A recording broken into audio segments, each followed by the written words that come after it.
அத்திப்பழம் எடுத்துன்னு வராங்க மழையில். ஆனால் நல்ல மழை, நான் தான் சொன்னல அடை மழை, எப்படியும் டிசம்பர் வரைக்கும் உட்காந்துரும் மழை.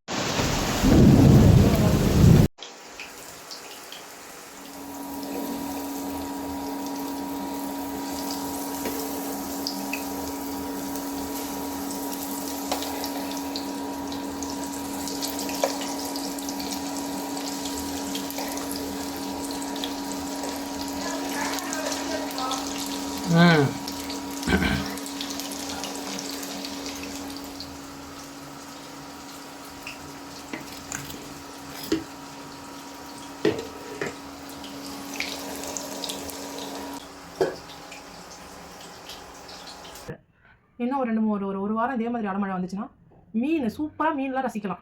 ஆனால் இப்போ கரண்ட் இருக்காது. இப்போ வந்து நத்தை இதெல்லாம் வந்துச்சு, இன்னும் கொஞ்சம் நாள்ல மீன் வந்துடும். அதுவும் பெருசாக இருக்கும். 4 கிலோ மீன் 3 கிலோ மீன்லாம் எல்லாம் ஜிலேபி மீன் தான் வரும். ஜிலேபி மீன், கிழங்கா மீன்லாம் வரும் அழகா. ஆமாம், நம்ம மாதிரி ஆளுங்களுமே பிடிச்சாங்களே. அந்த வீடியோ இருக்குன்னு நினைக்கிறேன், போன வருஷத்து வீடியோ. அது போடுறோம் நாங்கள் போடுறோம். இப்போ ரவி செஞ்ச பஜ்ஜி மிளகா, அந்த பாந்திரா மிளகானுச்சுல பாருங்க. என் புருஷன் இந்த மாவு பாருங்க, இது உள்ள கோட்டிங் வராத அளவுக்கு அந்த ஷேப்போட எடுத்துருக்கிறாரு. சூப்பர். அடுத்து வாழைக்காய் பஜ்ஜி. வாழைக்காய் பஜ்ஜியில் இது வந்து என்ன பஜ்ஜின்னு சொல்லலாம், பாதி பஜ்ஜி, பாதி வாழைக்காய் பஜ்ஜி.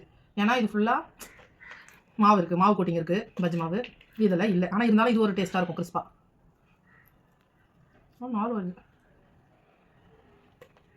வருது. சரி, ஓகே. நான் பெரியவங்களுக்கு கொடுக்க போகிறதில்ல, அதனால தான் இதில் போட்டேன். எங்கேயும் எந்த பெரியவங்களும் கிடையாது. நான் எதுக்கு ஷாக் ஆனேன், முட்டை. இந்த முட்டை எனக்கு முட்டை பஜ்ஜி செஞ்சு கொடுத்துருவான்.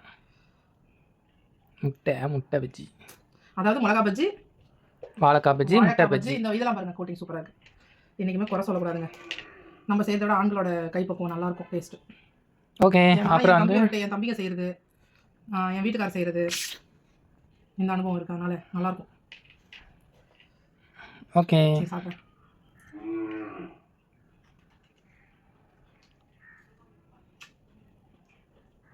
ரவி கொடுவா குடிக்காம. எம்மா மேட்ரஸ் டீ குடிச்சிடாங்க. இந்த பஜ்ஜி, இந்த அவனுக்கு வந்து ஃபஸ்ட்டு காரம் கொடுக்க வேணாம். வாழைக்காய் பஜ்ஜி 1 ரூபா,